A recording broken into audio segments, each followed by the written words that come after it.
I am Marcus Mosher of the Game Day, and we've had quite the eventful offseason. So to get you ready for the wild year ahead of us, here are the 5 biggest storylines entering the 2021 NFL season. At number 5 is Matt Stafford to the Los Angeles Rams. The Rams traded Jared Goff and 2 first-round picks to acquire Matt Stafford. And that's a pretty big investment by this Rams team, but they think Stafford is the type of quarterback that could be potentially an MVP player in Sean McVay's system. It's important to remember that this Rams team has never had a losing season under Sean McVay. Jared Goff has always been an average, middling, maybe even a below average quarterback, and yet they still were able to get to the Super Bowl and be competitive in all 4 years under McVay. So if Stafford can be a top 10, top 5 quarterback, I think the Rams in a shallow NFC have a real legitimate chance to represent the NFC in the Super Bowl. Keep an eye on those Rams. At number 4 are the Kansas City Chiefs, and if they can get back to the Super Bowl once again, they are one D4 penalty away from being in the Super Bowl in 3 straight years.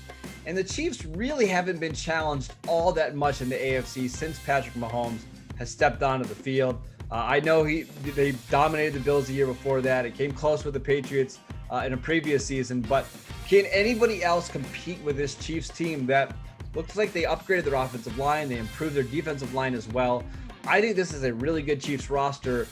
But have the Ravens or the Browns or the Colts or the Titans or the Bills, have they done enough to make the leap and to challenge the Chiefs of the AFC? I'm not quite sure, but it appears to be that the Chiefs are still the Goliath of the AFC. At number 3 are the Tampa Bay Buccaneers, and if they can repeat, they're the only team in NFL history to bring back all 22 starters from their Super Bowl winning team.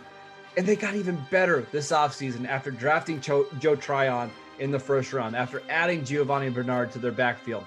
They improved the interior of their offensive line in free agency. This is the best roster in sports right now. I think they're easily the team to beat in the NFC. And I think they might even be the favorites to repeat as the Super Bowl champions. Who was the last team to repeat as Super Bowl champions? Oh yeah, it was the New England Patriots in 2003 and 2004 under who else? Of course, Tom Brady. At number 2 is Deshaun Watson's status. It seems like a lifetime ago, but do you remember when Watson requested and demanded to be traded out of Houston? Well, that got squashed pretty quickly after several sexual misconduct allegations. And now it remains to be seen if Watson will even be eligible to play in 2021. If he doesn't, the Texans are going to be bad, like really bad, like probably going to own the number 1 pick bad.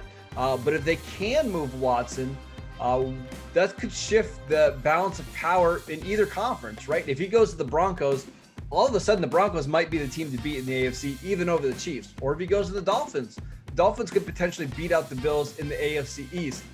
So keep an eye on the Deshaun Watson situation, as that could easily decide the future of several teams in the NFL this season.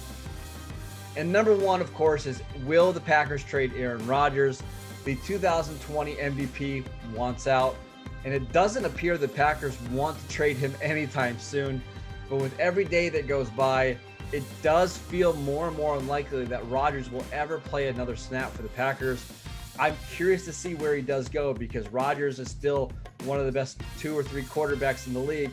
And if he ends up with a contender like the Broncos, like the Dolphins, maybe even the Eagles, he could easily turn those teams into playoff teams and playoff rosters. So keep an eye on the Rodgers situation, because I think we're only getting started. So buckle up. What do you believe is the biggest storyline entering the 2021 season? Make sure you leave your comments and answers below. And as always, thank you for watching the Game Day.